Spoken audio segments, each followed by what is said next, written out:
Hi, it's Monday, the day after the two runs that I videoed around Jericho, and I'm back on Banbury Road, just beyond the Sunderland Avenue roundabout, and I'm going to explore some more footpaths off Cutteslowe. And the first thing I want to do is to get into Cutteslowe Park, and I hope this guy is going to let me cross the road because it's dangerous.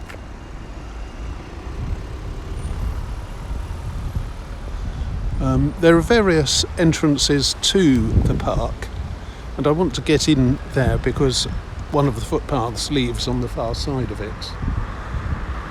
There's an entrance up and to the right near the turnpike house, the toll house, and in my video that I did of Banbury Road, Oxford Road last week, when I was talking about the People Barns, that the notice announcing that entrance is broken. The left-hand bit has been broken off. I could go there, but if I go here it will be more interesting because it will show you more of the house styles and the surrounds of the park. So you can treat this first bit of the video as in the same context as the Banbury Road Oxford one, the People Barns one last week, looking at some of these older estates and comparing them with what is now being built.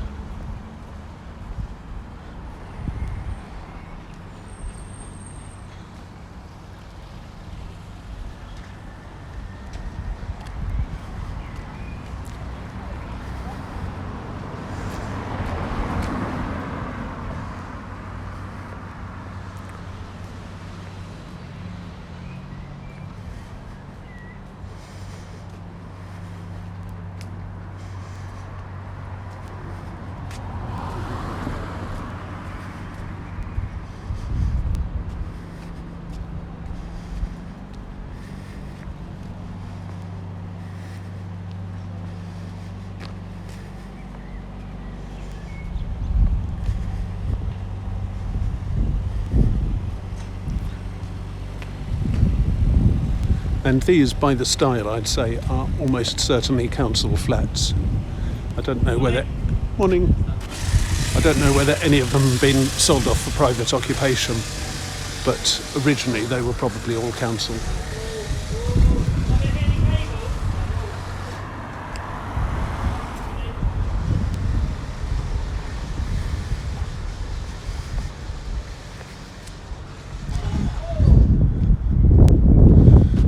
Seems to be a fair amount of work going on. That guy's carrying a traffic barrier.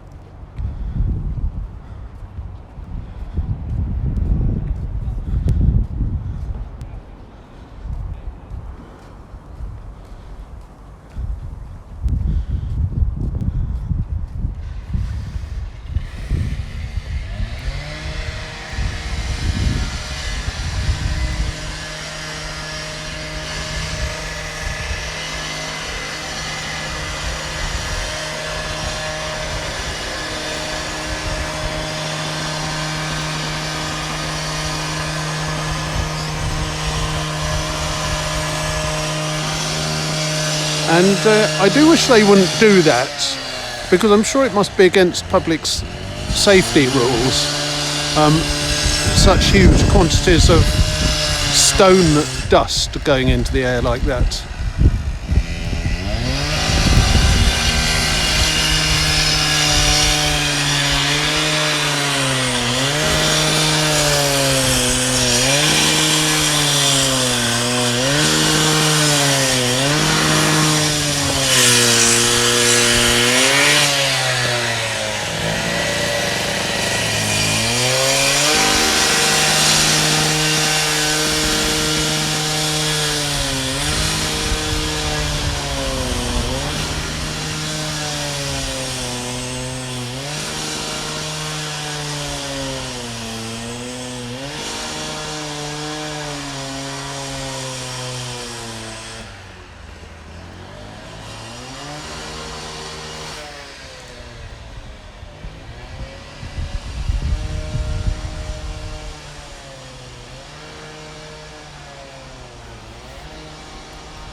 This is Kendal Crescent for reference. Health centre, local shops, post office.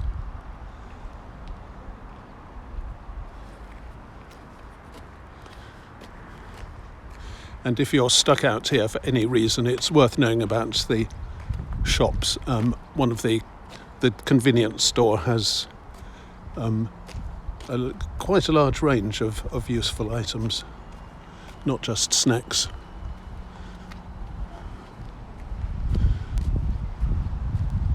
That's the back of the shops.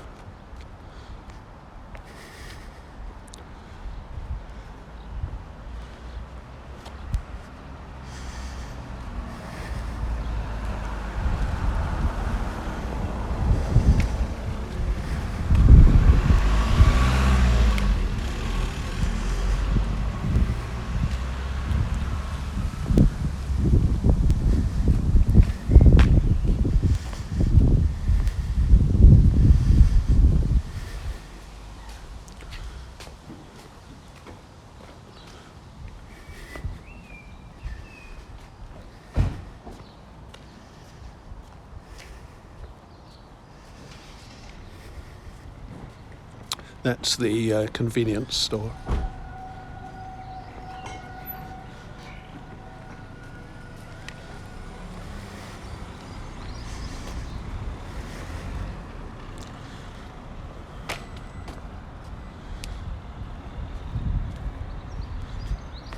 Now, this should not be confused with various Templar things around Temple Cowley, such as the shopping centre there.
And here's one of the entrances to the park.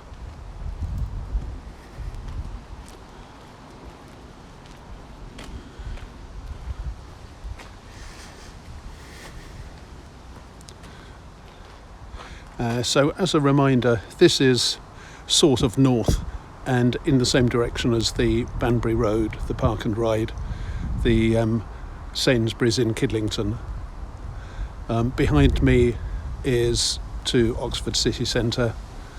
Banbury Oxford Road is to the left and Cutteslowe Park is to the right. And what I'm going to do is to cross the park and take a footpath out of it about halfway down that will connect up with the paths I was exploring when I did Water Eaton. There are reasons to look at the park too, but I'll do that another time in detail.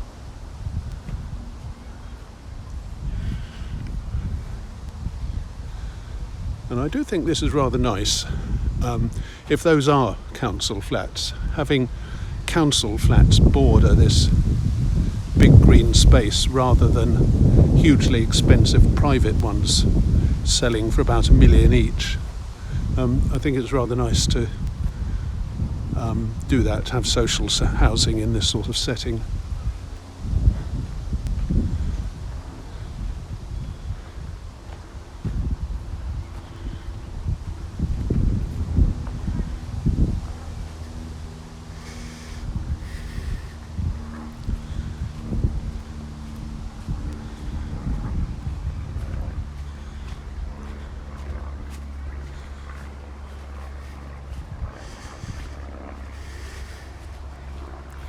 Now I want to get to what from here is the top right hand corner of the park, unless I've misremembered something, in which case I'll adjust my plans. And then there's a footpath leading away from a hedge, or at least a boundary, about halfway down. And the footpath slants sort of diagonally to the right.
Now that is quite fun, the miniature railway. I have actually been on it, and I was a little bit big for the train, but by squashing my knees up, bending my legs, I could just about fit in.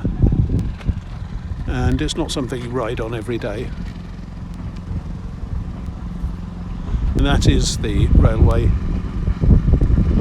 We did that on May morning, actually. I knew a Korean chap and I was showing him the things of Oxford, and after May morning I took him to the miniature railway for something entirely different, as they say. I can't show you the train at the moment because it's not there, but there's a signal box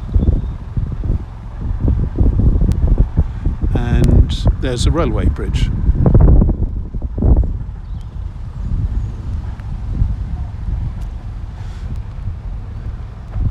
And that is some sort of switching arrangement, a turntable maybe.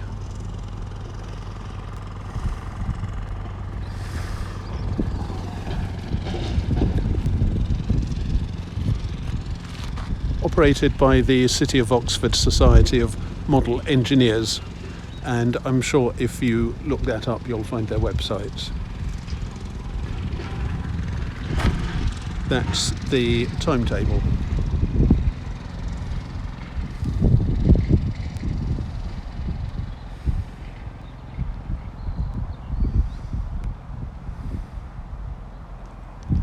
Okay, so that's Cutteslowe Model Railway.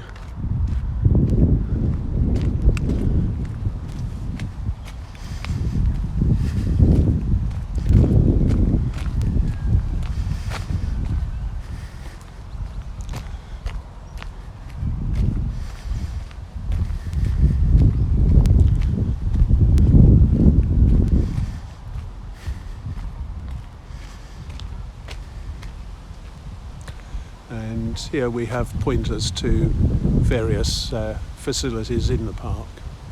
Lower Pavilion, Sports Field, ODS. I think that's Oxford Direct Services, branch of the council. Miniature railway, play areas, water splash, tennis, volleyball, refreshments and toilets.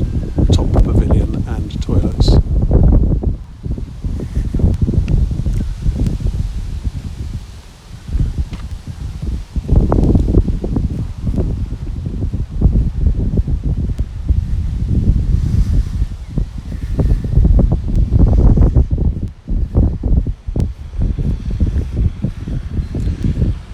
I believe is a running track.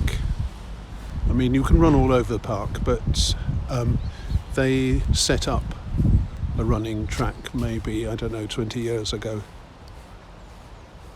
with donations from somewhere.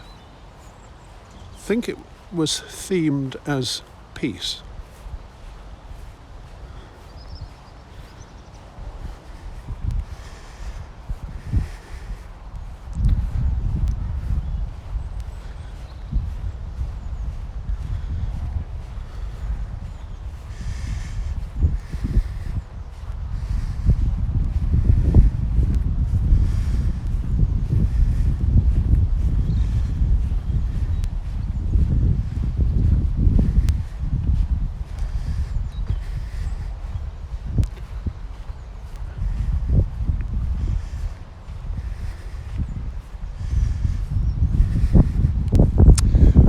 I can see from the colour of the field that the sun is coming out over there.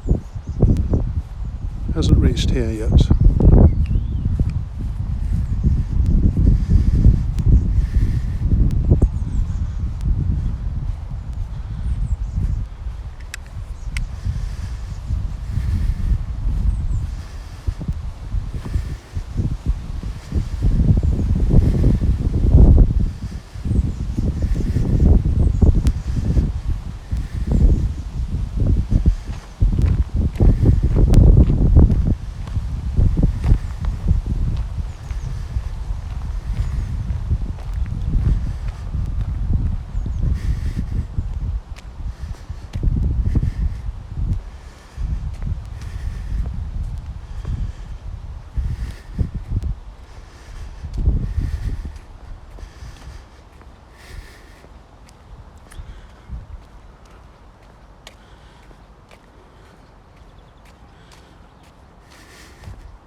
There used to be other ways through this hedge. I know because I tried a few of them, but at the moment it looks pretty difficult to get through.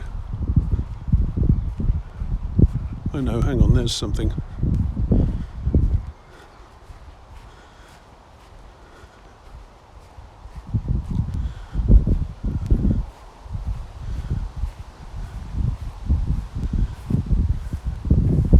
Oh no, I think that's just a marker for the running track and a very old footpath sign that designates what was before the running track as a footpath.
And the sun seems to be coming out over there too, but it's not coming out over me.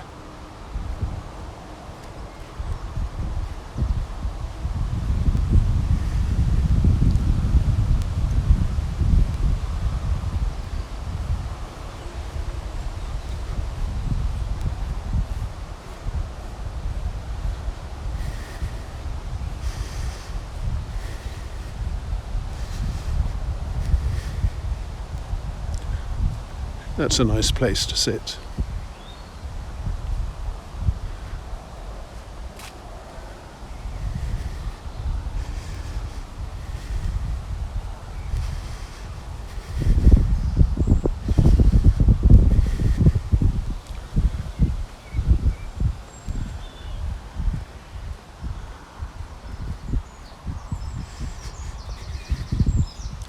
And that's the footpath I wanted, halfway down this greenery.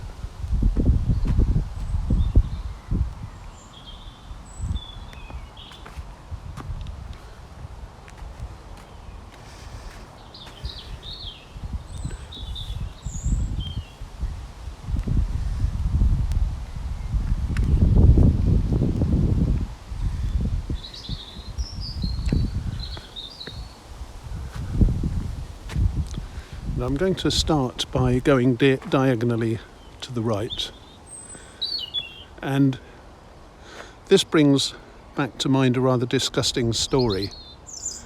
The ground is very dry at the moment, but this is quite clayey and it holds water very easily. And I came for a walk here once when, although a lot of the tops of the clods of earth were dry, there were a lot of deep puddles too, and for some reason the water in them wasn't a nice clear transparent colour like it should be. It was all sort of yellow, as if somebody had filled it with, well, I could say mustard, I could say other things which were rather more disgusting. And then a lady came past who was walking two dogs, and they were little terriers, and the word terrier comes from the French for earth, because the things like digging. And these two terriers were sort of snow white, quite lovely looking dogs and long haired.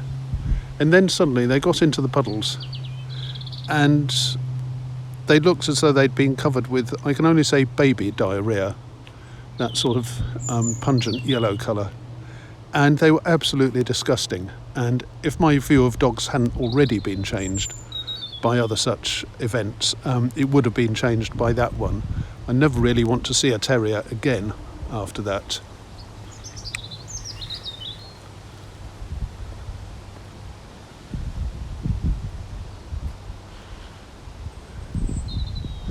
These days people carry portable poop scoops and bags to put the waste in. I can't help think it would be useful to have some sort of hand-sized dog washing machine that you could just stuff an entire dog into, screw a cap or tie a knot in the top and just wait for 10 minutes while the thing gets the dog clean. I'm not quite sure how you'd actually do this though without harming the dog.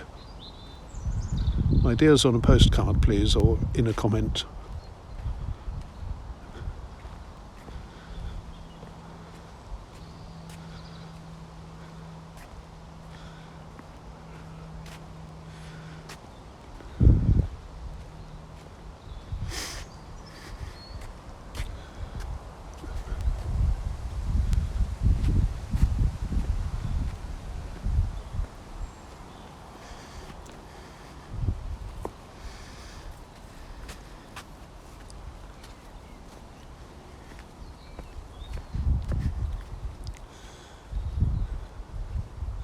Now that, unlike the footpath off the Banbury Road that I tried last week and the one off Water Eaton Lane, is a properly maintained path.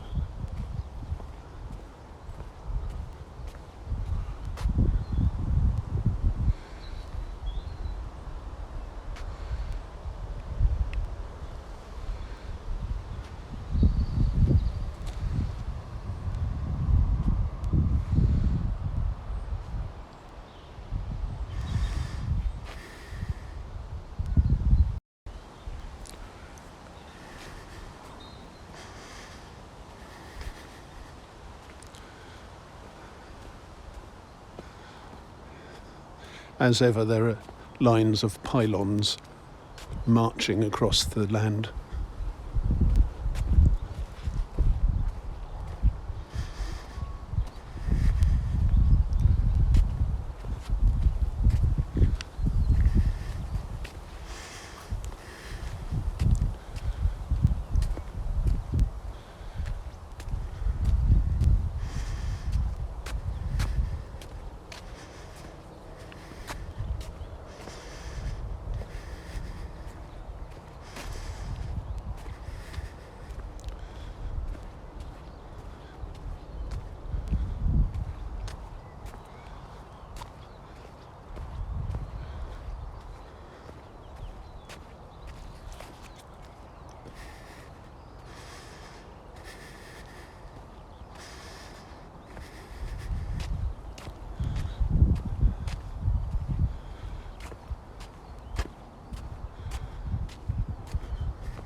How to explain and indeed how to find out what Oxford looked like, or what the outskirts of Oxford looked like before they were built on. And maybe this is a pretty good approximation. There were several stages quite early on. Villages had a few big fields which were divided up into generally thin strips of agricultural land, and each person, it was common land, each person would have been allocated maybe 2 or 3 strips, different types of soil and sun exposure to spread risk. And then there was a series of movements called enclosure, which I've always thought of as one of the nastiest episodes in British history. The land was decommoned, as it were. It was taken over by large landowners, and because it was decommoned, the people who had used it no longer had the right to do so, and they lost their livelihood. They couldn't farm anymore, so what should they do? Well, I'll get onto that in another video. But the point is that they weren't working their strips of land anymore because the strips of land didn't exist. And what had been huge open fields got chopped up into smaller closed fields with hedge or tree boundaries, like these. Each one generally owned by one largish landowner. And in Oxford, as far as I can work out, at least in some parts of the city, in the 19th century, these fields were often then sold off for building by their new owners, which is where all the housing in Summertown and Cowley and Iffley and so on is built. But there was a brief period when the fields had been turned from collections of strips into enclosed fields like this one, but not yet built on. And for that brief period, I'm not sure how long it was, maybe 20 or 30 years, there seems to have been a flourishing of farms and of market gardens as the new landowners started selling their produce for profit and to feed Oxford's growing population. And at the same time, there wasn't really yet a national road network. So what did people travel on? I suppose most of the transport was either by foot or horse, or in some sort of horse-drawn cart or coach. And presumably the surfaces that they travelled along would have been something like this, compacted earth. My attention was drawn to this when I read a website for 5 Mile Drive. I've started several videos from there.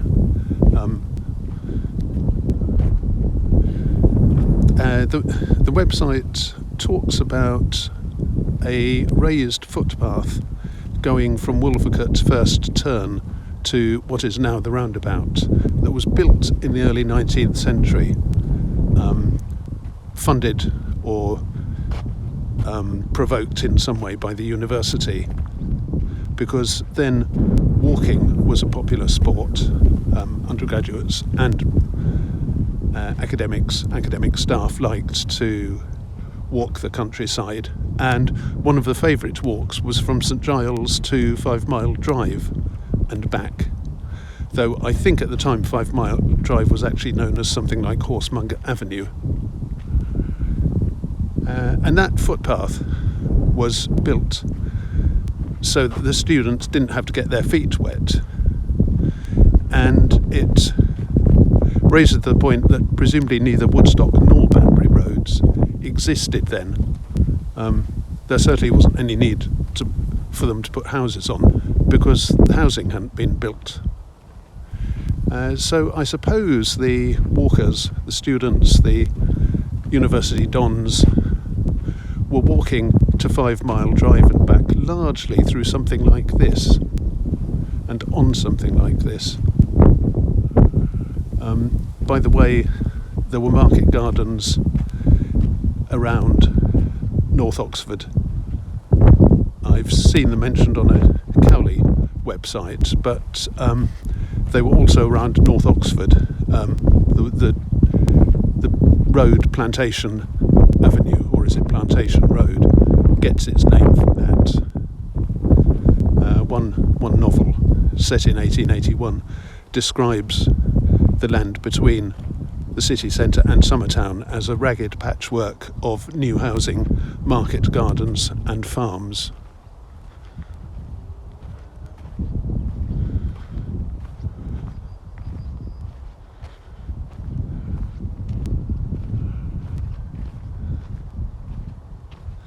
So maybe it's not too much stretch of the imagination to think that Banbury Road may once have been a big track like this, and that I could be walking along it now.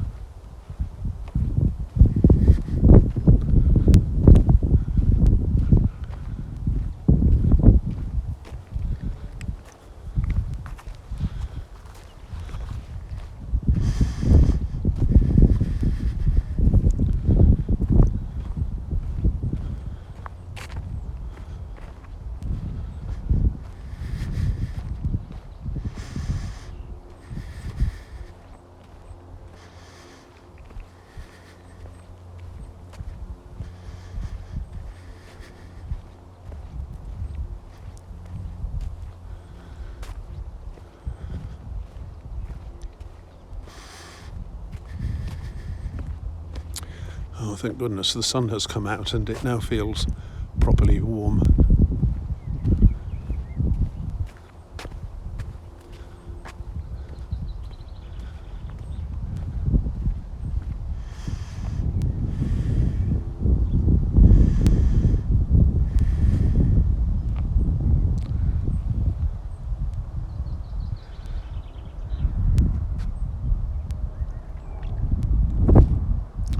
So imagine after enclosure but before house building, when most of the surroundings of the city centre would have been like this.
Well, I have to say, it really has warmed up, and this is now pretty close, I'd say, to the dictionary definition of idyllic.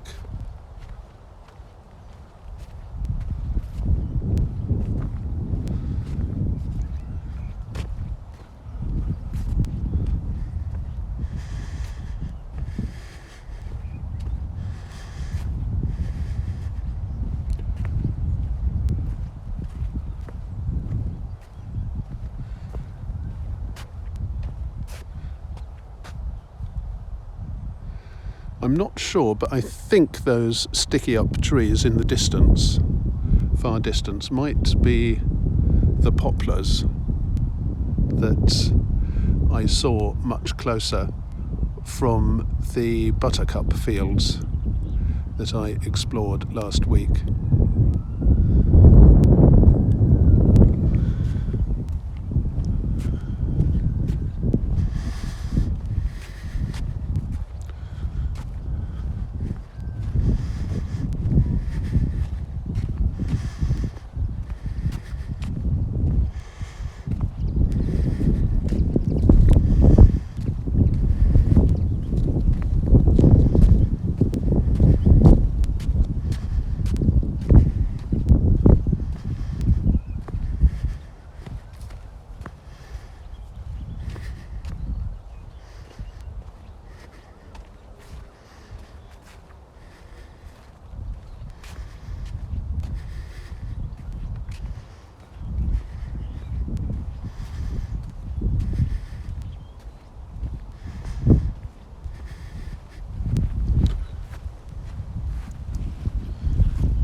Thinking about it more, there'd probably have been a big difference in types of crop grown and in the appearance of the crop, because what's here now is presumably suited to modern high-intensity mechanical harvesting methods.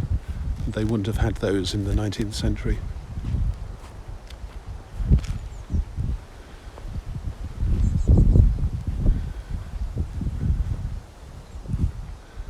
There'd probably be a lot of little tracks, for example, and horse dung and ruts everywhere, rather than these few biggish ones.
we've come from Cutteslowe Park, and you can see that this is still in use as a footpath. And that is the path that I came onto when I did the Water Eaton walk last week. And I came from there.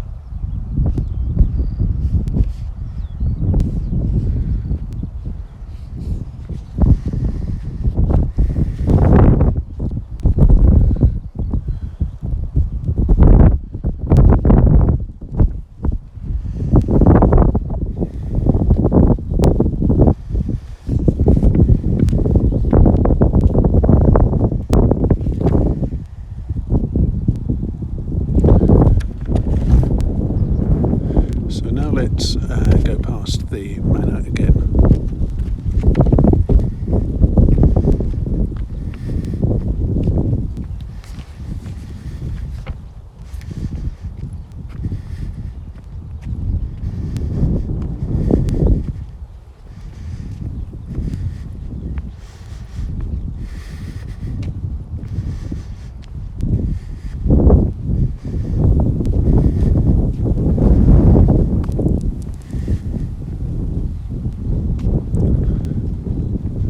So you don't have to go all the way up the Banbury Road and down the path that I used last week to get here. You can come here from Cutteslowe Park.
And I have to say this is now pretty close to the dictionary definition of miserable, because the sun has gone in and it's turned into a sort of penetrating mist.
Now that is worth noting, as I mentioned last week, because it's the jumping off point for walks to Islip and also to Wood Eaton, which is a nice little village and isn't very far from here,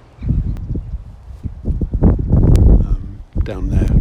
And also there's another footpath round the other side of the manor house where I came, and the two come together in the point of a triangle, and by the other one you can see the dovecote that I mentioned last week.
There's the railway again.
Now, I've been thinking about what I would most dearly love at the moment, and I think I've got the answer.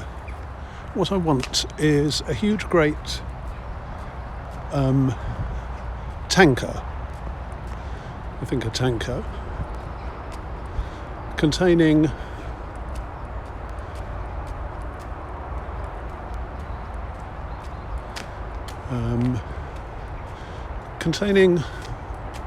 I think what would be really nice would be a tanker full of liquid toffee. Very sticky liquid toffee. And a very high-powered pump with special extra strong mounting bolts and a hose.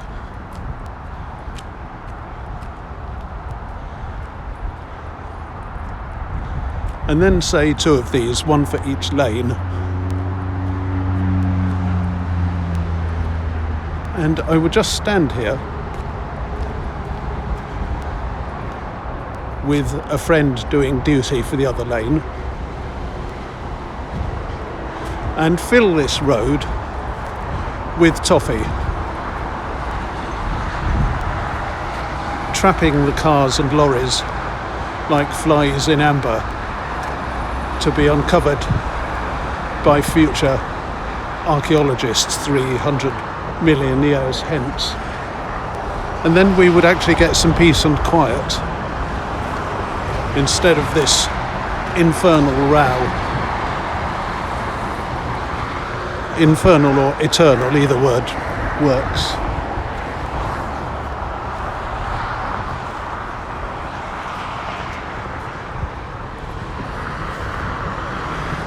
Now, if Cadbury would be willing to contract for this, I don't actually have any money, but it would be great advertising.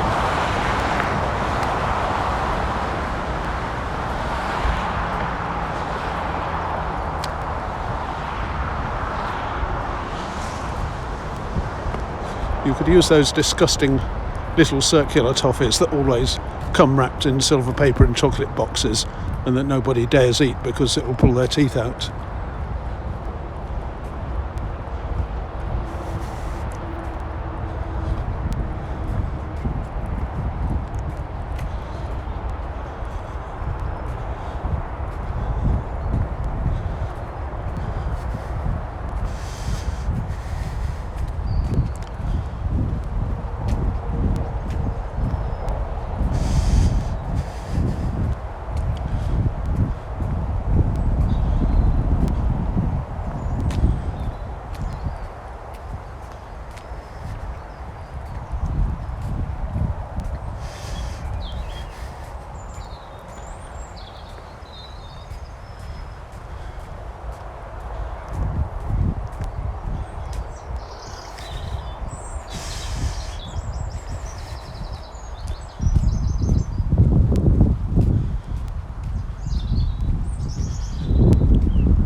Now, in my last video, I actually broke it up into a series of episodes. I turned left at the end of this lane, and I remarked on the stone cottage, and then shortly thereafter the lane dwindled to a footpath, and the footpath dwindled to something that hadn't been taken care of for about 400 years. And I was hoping to find a cache of Civil War musket balls, but I didn't. But I did find a rather beautiful field, only to be disappointed by discovering that it's probably going to go under housing. What I'm going to do this time is to turn right, and if you do this walk yourself, that's the direction I recommend.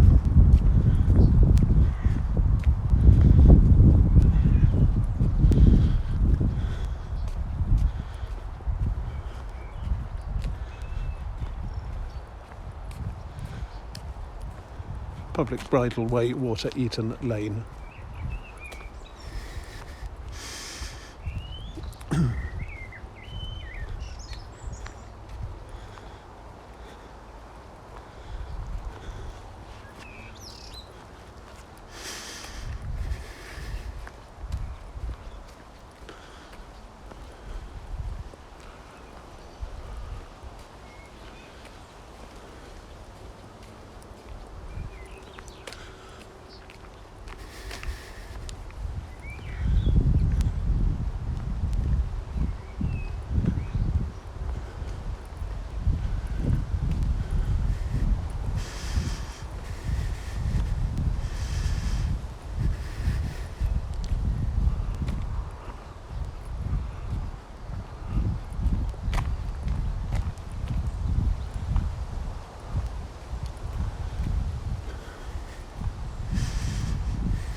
This is the Bicester Road that I'm coming to.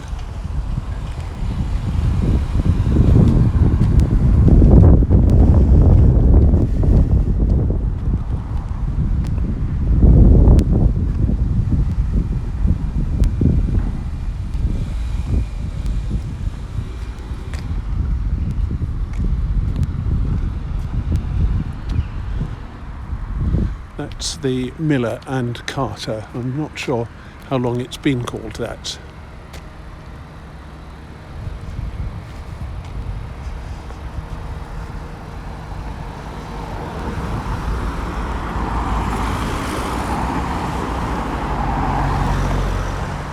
The big Sainsbury's is down there on the right. I came out over a gate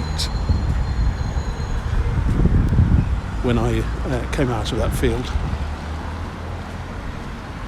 I'll just show a bit of the Bicester Road.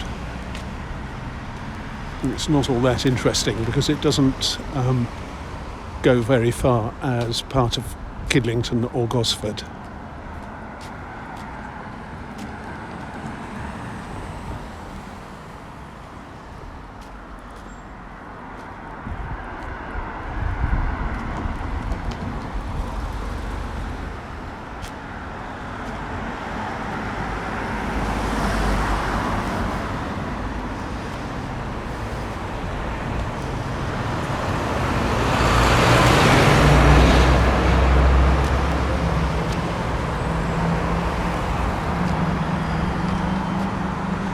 The Bicester Road goes to Bicester, naturally, and for all you Americans out there, you do not pronounce it Bicester.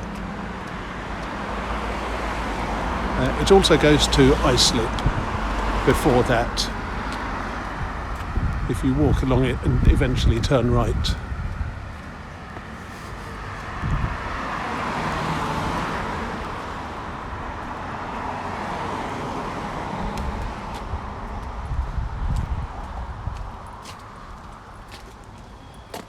But I'm at an extreme edge of the Kidlington Gosford area now.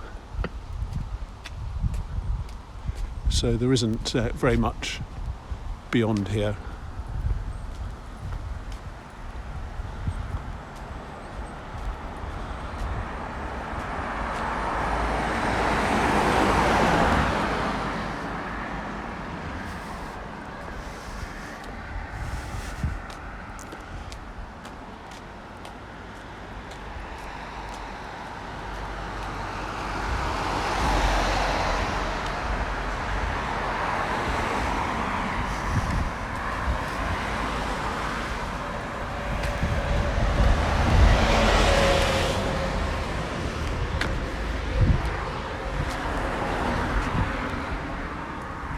And Kidlington and Gosford have a lot of these nice little cut-throughs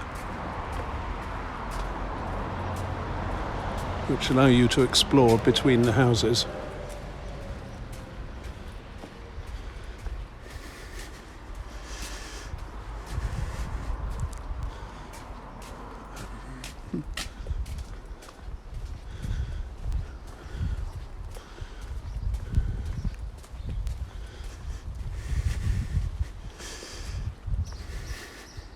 Now, I'm not sure, but I think this is Cherwell Avenue. It certainly runs alongside part of the Cherwell. Oh, what a lovely cat. Look at that.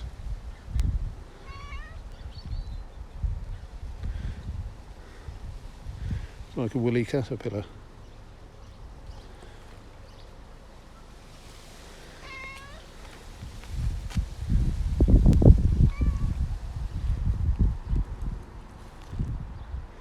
Well, it can probably smell that I'm from Oxford rather than Kidlington, and it's probably a little bit puzzled by that.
Now, it's actually quite hard for me to put into words exactly what I'm following.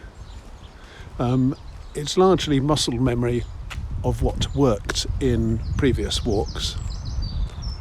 As I say, I think the street I was in Sunderland Avenue, and I've just come off the end of it.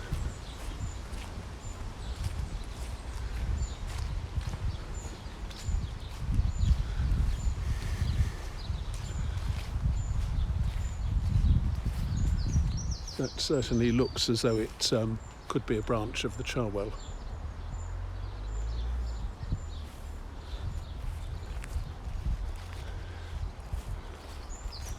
Whatever it is, there's a nice wander through some back ways coming up. That one's blocked though, so don't go down there.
On the other hand, it may be this that's Sunderland Avenue.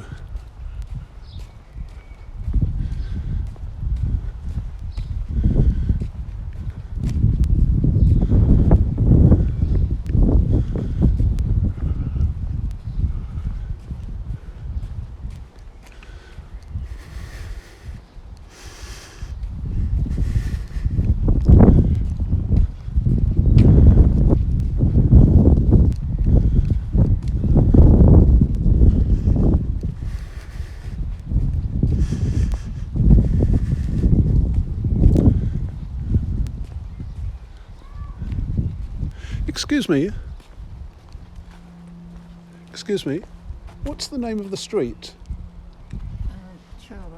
Sunderland Avenue. Thanks very much. I'm just doing showing people the footpaths. I'm showing people the footpaths on this. Thanks very much. Yeah, this is Sunderland Avenue.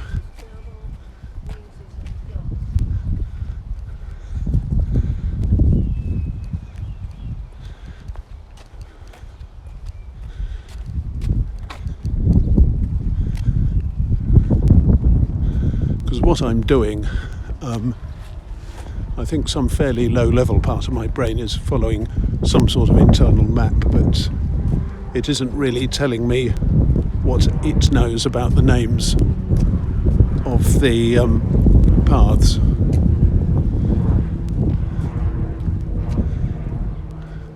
Although it did know that I should go down there.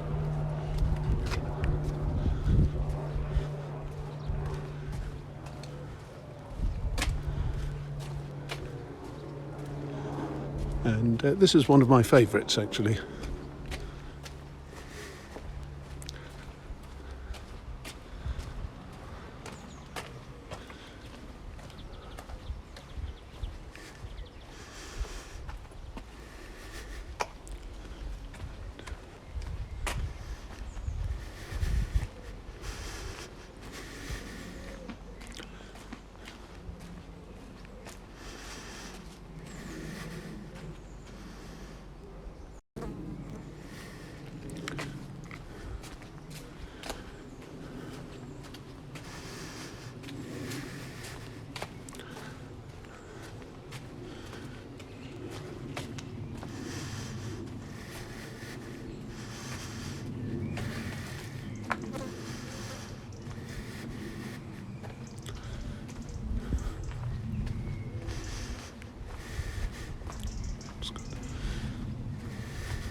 This is Woodlands.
Footpath to St Mary's Church. St Mary's Church is a much loved landmark. It's got a very tall spire which can be seen for, I should think, several miles around, perhaps even as far as Thrupp. There are meadows between it and Thrupp, and there are a number of paths that start from the church.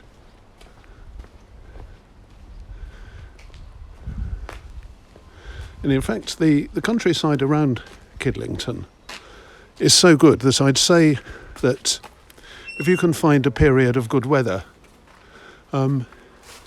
it's a very good place to come and explore the English countryside by walking, because there's so much green space here. And although the newer parts of Kidlington are nothing special, it has a lovely old village, and there are villages like Thrupp nearby.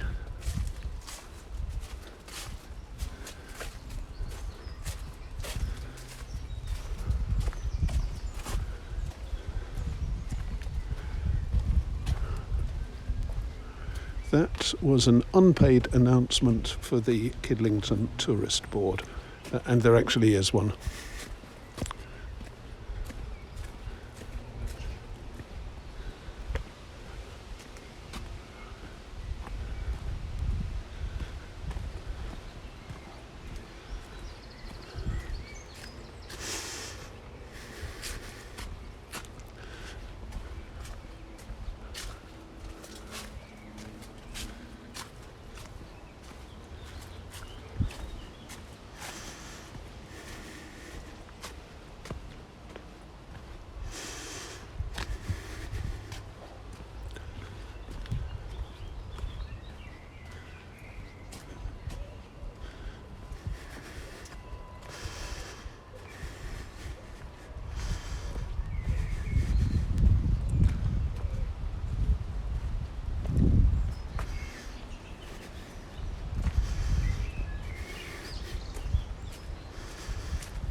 and that's St Mary's.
So there's the church.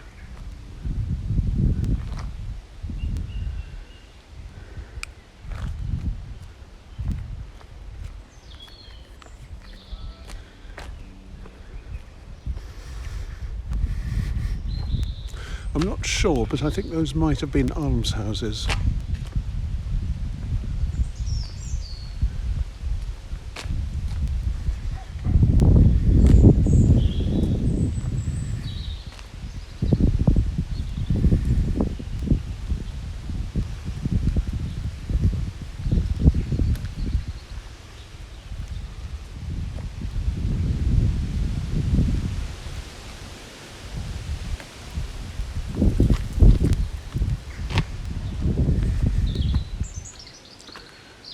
Oxford Airport March and Demo, Saturday the 5th of July.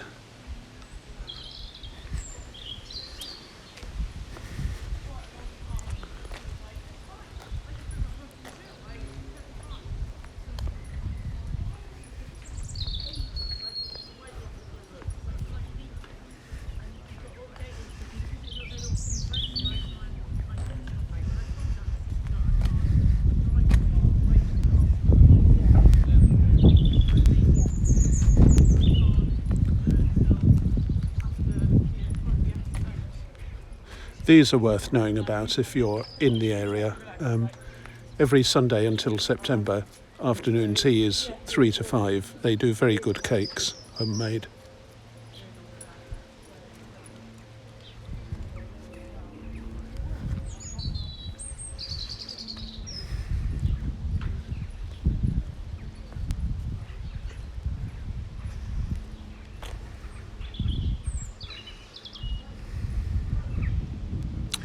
And this is the old part of Kidlington, the Kidlington Old Village.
Well, I'm just looking at the old houses now and enjoying the view, and also trying to distract myself because something huge and black landed on my hand as I was walking through the last tree tunnel, and it's stinging. I mean, it's left a sting, and the area is slowly turning red. I'll have to get to work with some hand sanitizer when I can put this down.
Kidlington is reputedly one of the 3 or so biggest villages in the UK, And people don't think of it as a village in the same way that,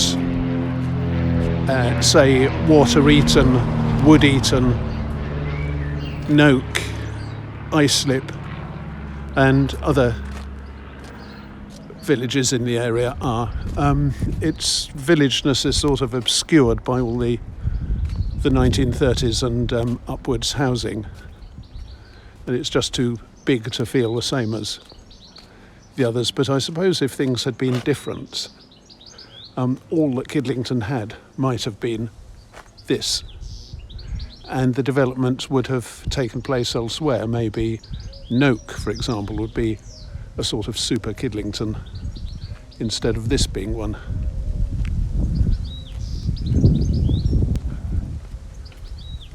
So it's interesting just to compare the village core of Kidlington with the other villages around it.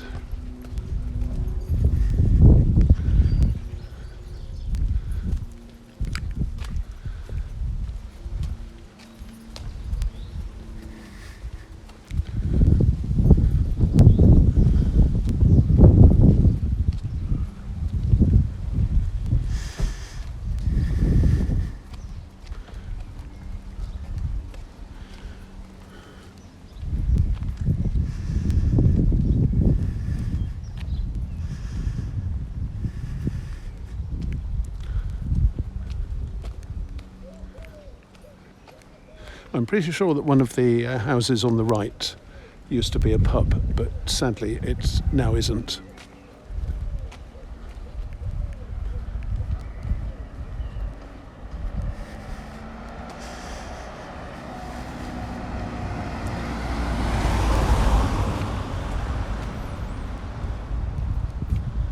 Spindlers.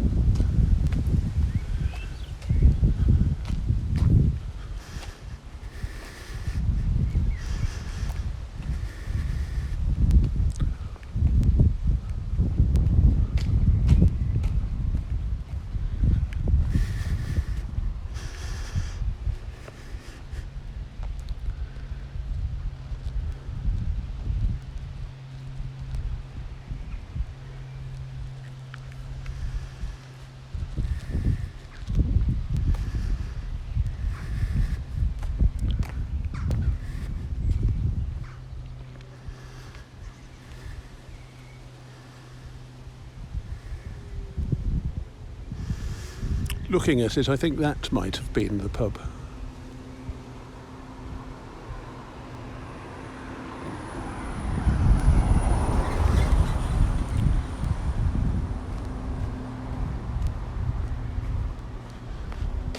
Now that reminds me that there is actually a pub round the corner, and I wonder whether I'm in time for a drink. I don't know what hours it keeps.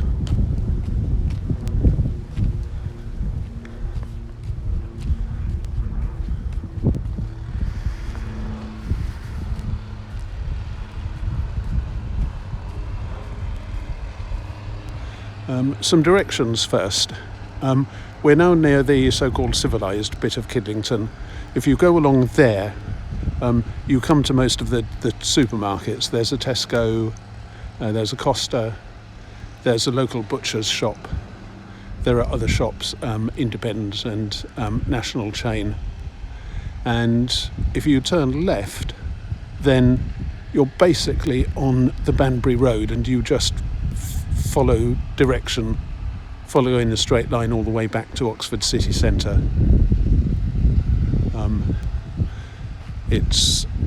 Kidlington's a lot of ribbon development, so it's quite a long way from one end to the other, but eventually you'll get to the big Sainsbury's and then the green space between Kidlington and Oxford.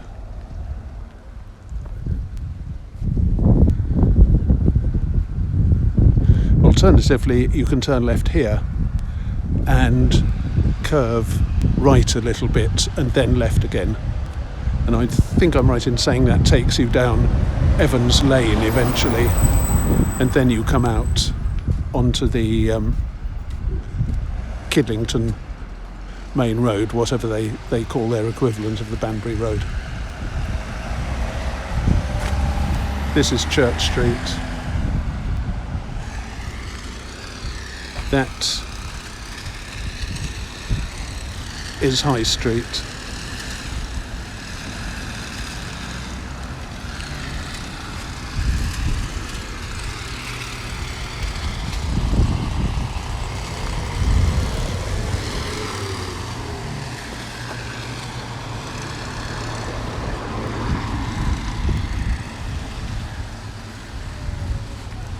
Well, that's the place I wanted to go to. I wonder whether he's open.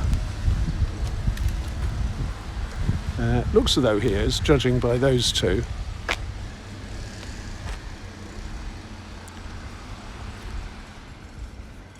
So I'm going to cut now, cross the road and order something to drink. Right, so I was just finding some money, and I'm going to cross and go into the King's Arms and ask whether I can show their inside.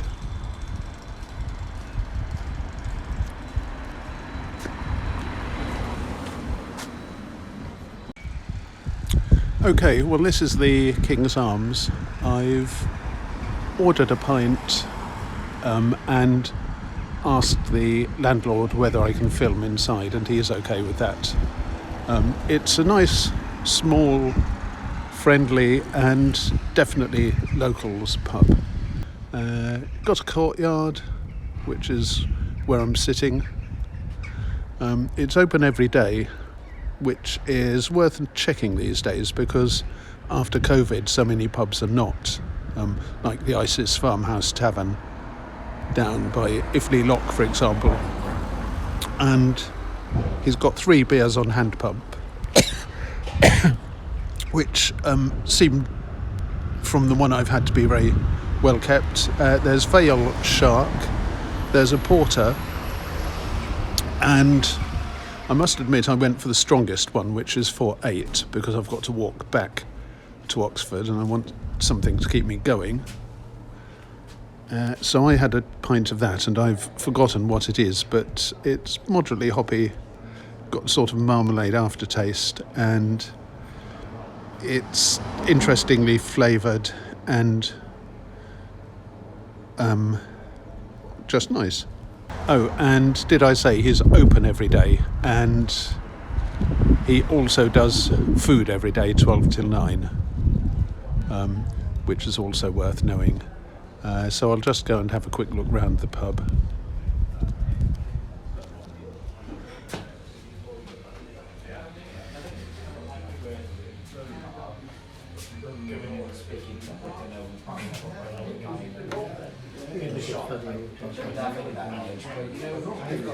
King's Arms, Kidlington, darts board. And these are the beers. That's the one I had, the Vale Gravitas 4.8. And if I had time to stay here long enough, which I don't think I do, I'd also try the porter and the shark. And actually the Wainwright, that's named after the guy who wrote all the walking maps for the Lake District, but I don't know anything about it.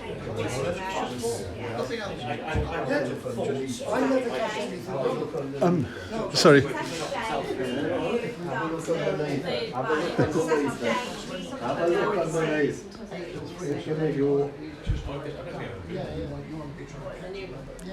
No offence, I'm doing a walking video. I've just walked from the centre of Oxford, and I'm showing people all the footpaths, including the ones that are going to be built on just to the south of here.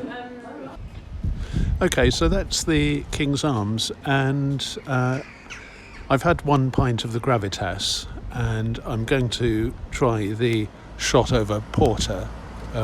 They're always a good brewery. And I have to say that on present evidence, it's a very friendly pub and a good place to end a walk to Kidlington. So I recommend it. I met somebody there who I knew but hadn't seen for about 5 years, which was a bonus in itself. And I'm going to end just by showing you the design on a beer glass, because I think that's rather nice.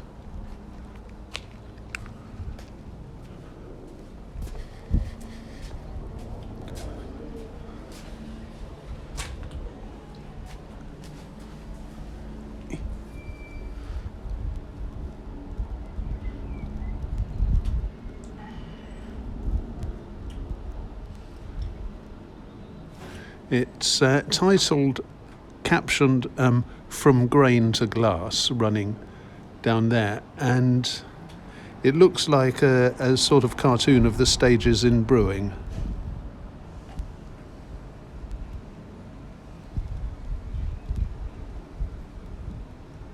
I don't know who designed it or which brewery it is.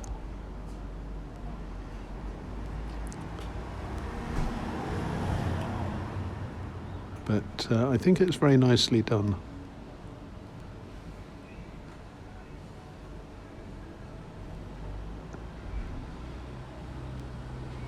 From grain to glass.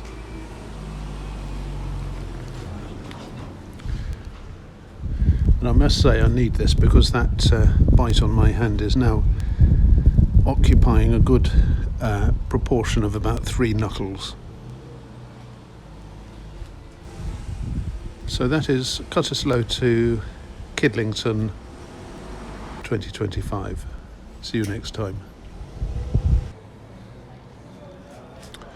Well, this is a sort of afternote. The chap that I'd met, who I'd not seen for about 5 years, told me that the pub has an award hanging above its fireplace, and it's an award made by CAMRA, which many British beer drinkers will know is the campaign for real ale, CAMRA, Campaign for Real Ale, founded in the 1970s, when it looked as though beer was going to go the same way as the sort of mass-produced lager that was invading the country from the United States. And they've tried to keep a watch on the quality of breweries and the quality of pubs, and to promote decent tasting beer that doesn't taste good just because of the number of additives it's got. And I'm going to go in now and find the award.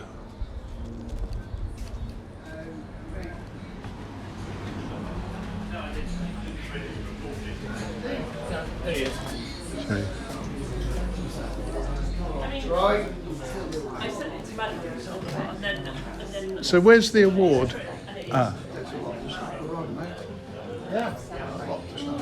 So CAMRA Oxford, Town and Village Pub of the Year 2025. This is to certify that the King's Arms Kidlington has been awarded 3rd place, Oxford branch, Campaign for Real Ale.